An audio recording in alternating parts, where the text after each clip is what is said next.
Atenção, atenção, jovens coleguinhas. Olha aqui quem vem chegando, ele mesmo. Diga aí, diga aí, diga aí. Eu tô ouvindo você falar. Não? Eu tô imitando a Dora. A Dora Aventureira. Então, por favor, amiguinhos, qual é o nome do professor de português? Ninguém falou. Enfim, aqui quem vem falando é ele mesmo, tio Igor, para mais uma aulinha de língua portuguesa. Aulinha de língua portuguesa. Hoje vamos para... Estamos em semana de prova, né? Semana que vem, semana de prova. Já estamos em semana de revisão. Mas a revisão será na sexta-feira, certo? Hoje teremos a aulinha de leitura dos nossos textos, né? A aulinha de leitura. Então, papai, alô papai, papai Lebrão! Gente, eu assistindo muito basquete.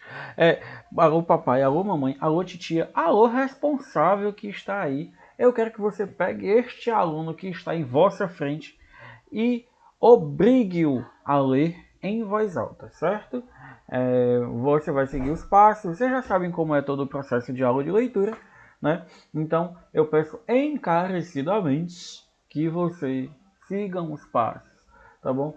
Façam a leitura e eu quero que digam as opiniões de vocês. Ai meu Deus, eu precisei de um negócio aqui. Então, eu quero que vocês digam as opiniões de vocês para esses textos, certo? Então, peço encarecidamente que façam o que eu pedi, tá bom? Pois é uma aula de leitura, é uma aula mais simples, mas é tão importante quanto uma aula de conteúdo gramatical. Pois a leitura assim como o conteúdo gramatical, né? A leitura é algo que você vai levar para a vida eternamente. Então, se você pega e fica espero, quanto mais você lê, menos você vai ter esse problema, tá certo? Então, no momento que eu pedir para você pausar o vídeo, você pausa, faz a leitura. Quando terminar, você volta, tá certo? Enfim, vamos lá. Eu quero que você abra aí o seu livro na página 61, tá bom? Você vai abrir seu livro na página 61. É bem tranquilo. Só suavidade, alegria, samba e diversão. Gente, eu tô achando esse negócio de livro digital tão tecnológico, né? Eu devia ficar usando isso na sala de aula. Ou não. Mas enfim, vamos lá. Gente, na página 61, você vai abrir o seu livro e a gente vai ter direitos iguais a todos. Você reparou que, embora a população negra, pretos e pardos, seja a maioria numérica no Brasil, uma grande parcela dela ainda exerce funções com menor remuneração e está em pequeno número nos espaços de poder? Nas eleições de 2018, por exemplo, foram eleitos apenas 4% de pessoas autodeclaradas pretas e pardas em todo o país. No judiciário, juízes negros são 1,4% dos magistrados, de acordo com o Conselho Nacional de Justiça. Uma das formas de garantia de direitos iguais a todos é possibilitar a representatividade de todas as etnias e todos os segmentos sociais em diferentes instâncias do poder. Vamos lá, interpretando. Gente, é muito importante, né, essa representatividade, né? Porque é importante que todos a gente tenha. O nosso país é tão rico culturalmente, etnicamente, né? E eu acho que a gente está num momento da sociedade em que ela está se reformulando, né? Eu acho que todo mundo está sentindo isso, né? A nossa sociedade está mudando e assim como aconteceu, sempre acontece, né? A juventude sempre vem para modificar alguma coisa e a gente está passando por um processo muito complicado, muito delicado, que é essa mudança de pensamento, certo? Então, é muito bacana essa busca pela representatividade. Vamos lá. Você e os colegas vão ler o discurso de posse de Joaquim Barbosa à presidência do Superior Tribunal Federal. Antes, porém, vocês vão ler uma mini biografia do ministro e conversar sobre as questões que vêm a seguir. Vamos lá. Aqui, em sua opinião, a posse de Joaquim Barbosa como presidente do Supremo Tribunal Federal pode ser considerado um marco na história do Brasil? Comente. E aí é uma resposta pessoal, gente. Certo? Ai meu Deus, eu tô com o livro do professor. Deixa eu abrir o livro de vocês aí, senão vocês não vão ver a resposta, né? Pausa aqui. Pronto, agora voltando, né? Agora sim, agora estamos com o livro certinho, porque aí vocês não vão ver a resposta, né? Vocês são garotinhos, vocês queriam vir aqui. Ai meu Deus, o microfone tá onde? Sim. Ai, você queria, hein? Mas vem, vamos lá, ó. O que você imagina que Barbosa abordou em seu discurso de posse ao assumir a presidência do Supremo? Vamos lá. Joaquim Barbosa nasceu em Paracatu, Noroeste, de Minas Gerais. É o primogênito de 8 filhos, pai pedreiro e mãe dona de casa. Passou a ser arrimo da, passou a arrimo, né, de família quando estes se separaram. Aos 16 anos foi sozinho para Brasília, arranjou emprego na gráfica do Correio Brasiliense e terminou o segundo grau sempre estudando em colégio público. Obteve seu bacharelado em Direito na Universidade de Brasília, onde, em seguida, obteve seu mestrado em Direito no Estado. Prestou concurso público para procurador da República e foi aprovado. Licenciou-se do cargo e foi estudar na França por 4 anos, tendo obtido seu mestrado e seu doutorado, ambos em Direito Público pela Universidade de Paris, né? Paris 2, Parfeon-Assas, em 90 e 93, respectivamente. Retornou ao cargo de procurador do Rio de Janeiro e professor concursado da Universidade do Estado do Rio de Janeiro. Foi visitante escolar na Oman Heights Institute de Faculdade de Direito da Universidade de Columbia de Nova York e na Universidade da Califórnia, Los Angeles School of Law. Fez estudos complementares de idiomas estrangeiros da faculdade no Brasil, na Inglaterra, nos Estados Unidos, na Áustria e na Alemanha. É fluente em francês, inglês, alemão e espanhol. Toca piano e violino desde 16 anos de idade. Embora se diga que ele é o primeiro negro a ser ministro do STF, ele foi na verdade o terceiro, sendo precedido por Hermenegildo de Barros, em 19 a 37, e Pedro Lessa, de 1907 a 1921. Então vamos lá, gente. Discurso preferido pelo ministro Joaquim Barbosa na ocasião de sua posse na presidência do STF. Então, nesse momento, eu peço encarecidamente que você pare agora, faça uma leitura silenciosa e outra leitura com a voz, né, que você consiga se ouvir, certo? Então, eu peço que você faça essas duas leituras, pois é muito importante para uma absorção do texto, certo? Faça uma leitura silenciosa e uma leitura em voz alta. Aí, Tiamat, eu tenho vergonha de ler em voz alta, então leio assim, baixinho, só para você escutar a sua voz, tá bom? Pause o vídeo agora, por favor, e até mais. Bom, acredito que você agora está retornando, né? Tenho fé que você fez isso. Se você não fez isso, que coisa feia. Mas vamos lá. O Brasil é um país em franca e constante evolução. Um olhar retrospectivo e generoso sobre a nossa história como nação nas últimas 5 ou 6 décadas revelará sem dúvida a trajetória vitoriosa de um povo que soube desvencilhar-se da nada confortável posição de quase pária no concerto de nações livres. Pária à margem da sociedade, sem direitos políticos ou sociais. Essa posição, evidentemente, era decorrente das graves iniquidades. O que é iniquidade? Injustiça. Né? Das graves iniquidades pelas quais éramos caracterizados.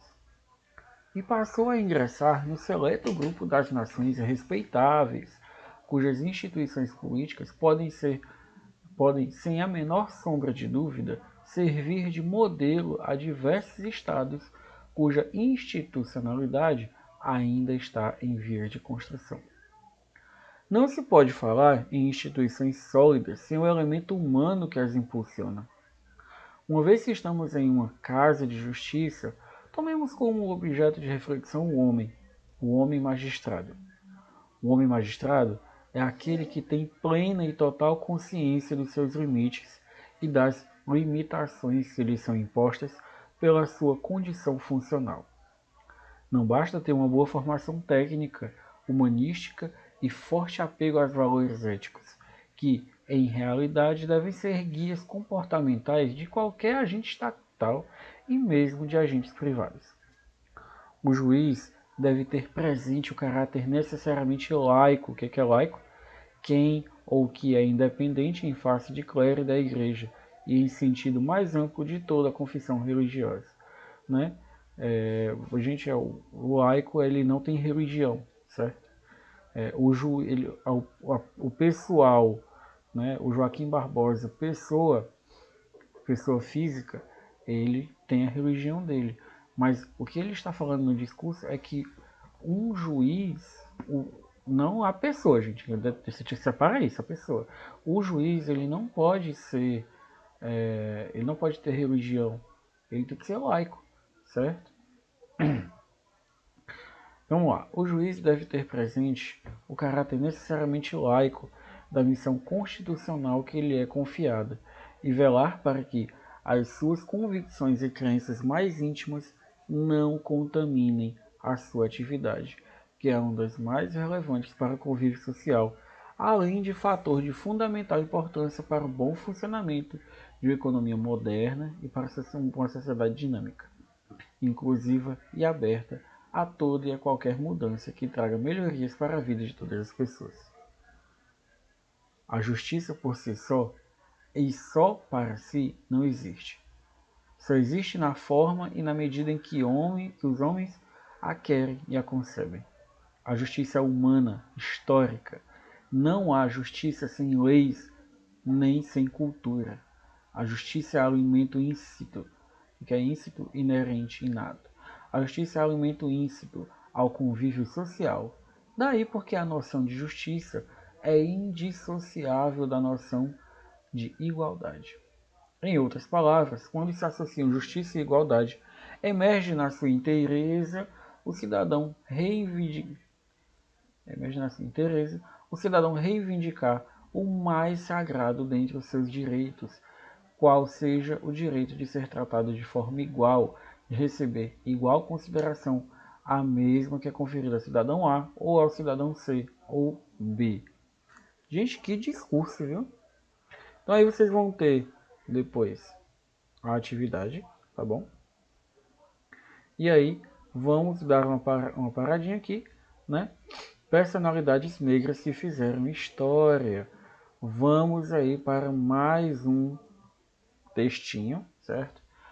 Muitos negros se destacaram e continuaram a influenciar a história do país, como Zumbi dos Palmares e o próprio Joaquim Barbosa. Silenciar seus nomes e não reconhecer seu protagonismo são atos de preconceito. Vocês e os colegas vão ler uma biografia e conhecer uma personalidade negra brasileira, antes, porém, converse com o professor sobre as questões de seguir. Você já ouviu falar da pessoa biografada, Carolina Maria de Jesus? Já ouviu falar? Consegue imaginar o que ela fez para escrever uma biografia dela? Rapaz, foi muito importante, viu? Então, gente, eu quero encarecidamente que novamente façam isso. Pausem o vídeo agora e façam uma leitura silenciosa, por favor. Bom, você voltou, né? Acredito que você tenha pausado. Se você não pausou, mais uma vez eu lhe digo, rapaz, que coisa feia, certo? Gente, vou só dar uma pausinha que eu vou beber uma água.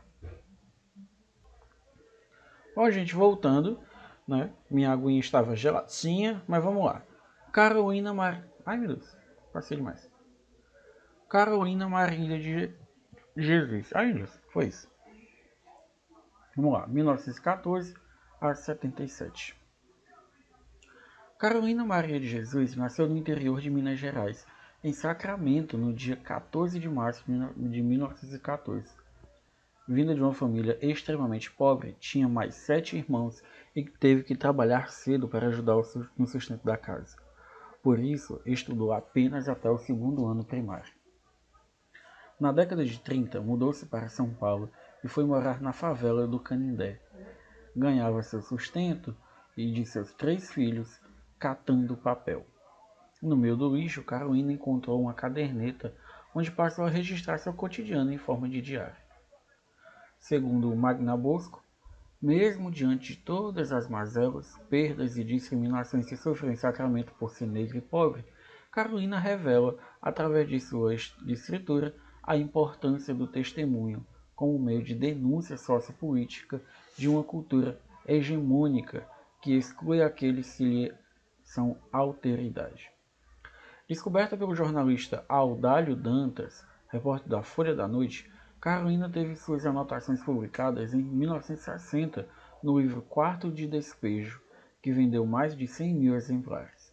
A obra foi prefaciada pelo escritor italiano Alberto Moravia e traduzida para 29 idiomas. Em 1961, o livro foi adaptado como peça teatral por Ed Lima e encenado no Teatro Nídia Lícia no mesmo ano. Sua obra também virou filme produzido pela televisão alemã, que utilizou a própria Carolina de Jesus como protagonista do longa-metragem Despertar de um Sonho, inédito no Brasil. Em 63, Carolina publicou pela editora Áquila o livro Pedaços da Fome, com a apresentação de Eduardo de Oliveira. Em 65, publicou Provérbios. Em 77, durante a entrevista concedida a jornalistas franceses, Carolina entregaria seus apontamentos biográficos, onde narrava sua infância e sua adolescência. Em 1982, o material foi publicado póstumamente na França e na Espanha, sendo lançado no Brasil em 86, com o título Diário de Bitita, pela editora Nova Fronteira. Carolina foi uma das duas únicas brasileiras incluídas na Antologia de Escritoras Negras, publicada em 1980 pela Random House, em Nova York. Também está incluída no Dicionário Mundial de Mulheres Notáveis, publicado em Lisboa, por Lelo e Irmão. Carolina faleceu em São Paulo, 13 de novembro de 1977. Gente, e ela é uma personalidade que a gente não tem visibilidade no nosso país, né? Isso é muito interessante, porque as pessoas têm mania de dar crédito ao estrangeiro. Mas a gente tem muita coisa boa no nosso país e as pessoas não veem. Enfim, é isso, gente.